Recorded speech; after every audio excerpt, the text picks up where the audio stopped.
I don't do not easy. Yep. If you tell me I can't do something, I'm gonna be more likely to do it. I'm Max Shriver, and this is the Sweet Flex Resilience Podcast. For 20 years, nobody could tell Sarah what was wrong with her. That was the first half of this conversation. This is the second half, and it's the harder one. She talks about becoming a mother when every doctor told her she couldn't, about more surgeries than she has fingers and toes, and the impact this has on all her loved ones and their impact on her. Sarah's our friend, and she's the first to tell you that she falls, and often, but she gets back up anyways. What was it when you were kind of trying to figure out, diagnose what's going on? What was that like, and how did you feel in that moment when you were? It was difficult. That was probably one of the times in my life that I struggled the most. I had private, albeit really horrible insurance, who does great primary care but doesn't deal with anybody who has major issues that aren't mainstream, like diabetes or hypertension. Yeah. If it's something that has to be looked into deeply, it just doesn't happen. And they threw meds at it, and I got told there was nothing wrong. And you start to question those things when you've got somebody with a degree. You've got a million people with a degree over you saying there's nothing here and we can't figure it out, so we're not sure why you're still having issues. You start to question that because it affects your life, your work, your ability to have or care for your kids and be independent, spend time with friends. I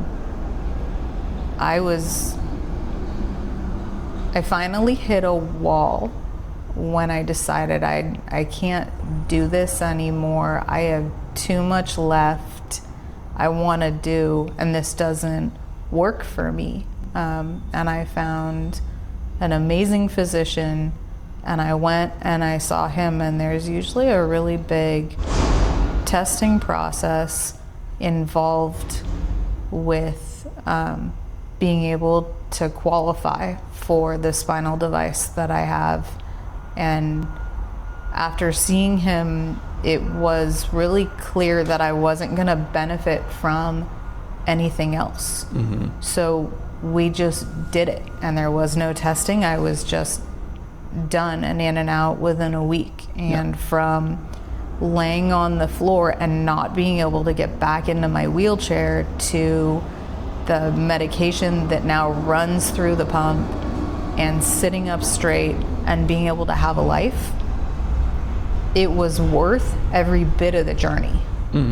It was hard, but I'd do it all again because I have a life. So my mom is a lot like yours, and I would not be where I am without her and my dad. They have always been in my corner every step of the way. And the one thing I knew more than anything else was that I wanted to be a mom. If it was gonna kill me, I wanted to be a mom. And they don't do the spinal devices usually until after childbearing years because they're difficult and they're dangerous. The device is in the front and the catheter runs around the back to the spine. And when you are pregnant, there are changes within your body that happen naturally. And that's why they don't do them, because it's not easy. Well, I don't do not easy. If you tell me I can't do something, I'm gonna be more likely to do it. They told you or I'm gonna ask you, and if you tell me no, then I'm gonna look at you and smile, and I'm gonna tell you we're gonna figure it out, because I'm not okay with giving up. It doesn't mean it's not hard, and it doesn't mean I don't hit the wall and get frustrated, but I'm not gonna be done. And it took, I think it was 2009 that we did the surgery, and it took another year and a half. And then there was Maddie, and I remember being told very gently by my physician, who is pretty much akin to family. I love that man, and I'll be devastated when he retires, and I'll tell him that's not allowed because he can't go anywhere.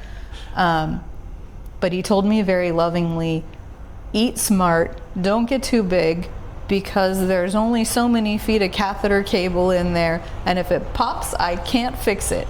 So, but we did it. I think I am one of less than 10 in the US, I believe, who's ever gone through pregnancy with the device. I mean, you had physicians who were saying everything's fine, you can't have kids. I mean, where does your strength come from?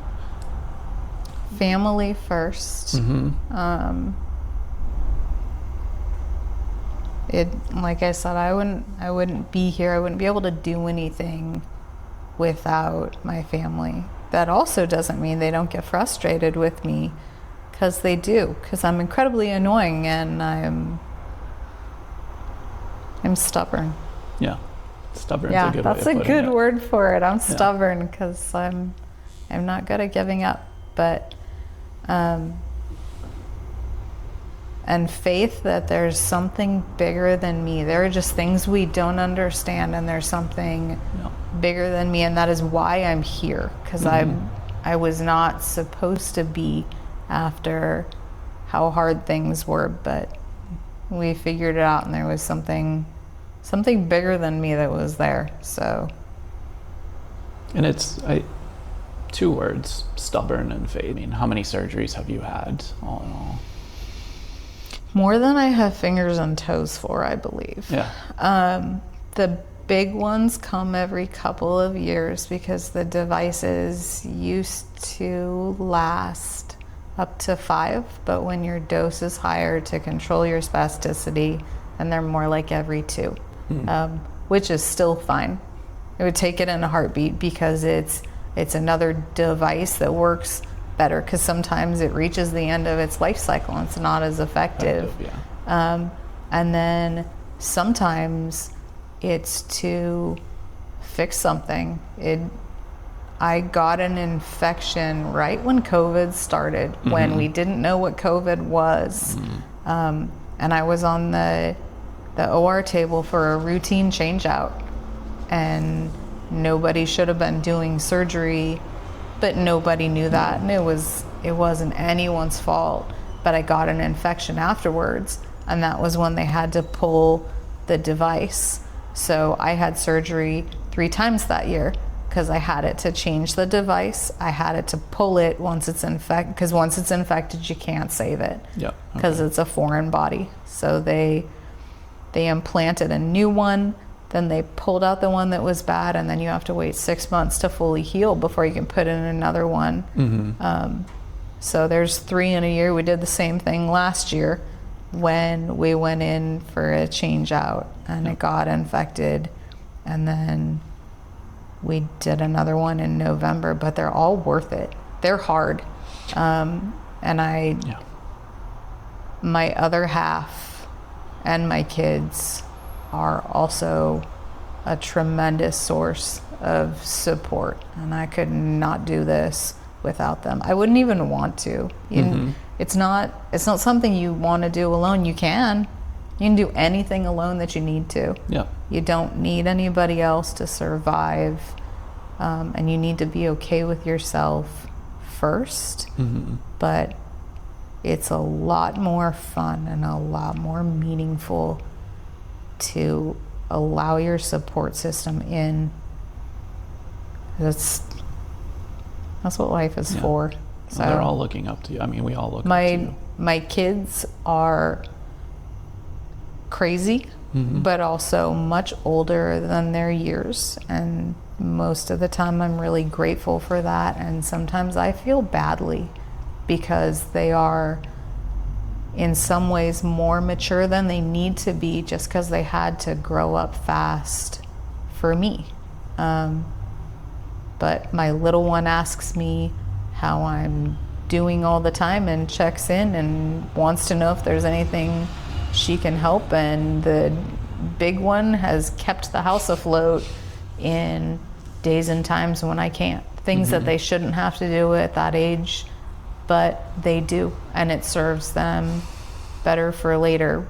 Would I change it if I could? Absolutely, because you don't want to put that on anyone, but sometimes life is what it is, and I've burdened them a little and provided them tools at the same time. So we balance it out with a lot more days at the park and laughter and goofing off, and you do the best that you can every chance that you get, and that's all you can ask for. So there is no perfection, just trying to do the best that you can. Mm-hmm.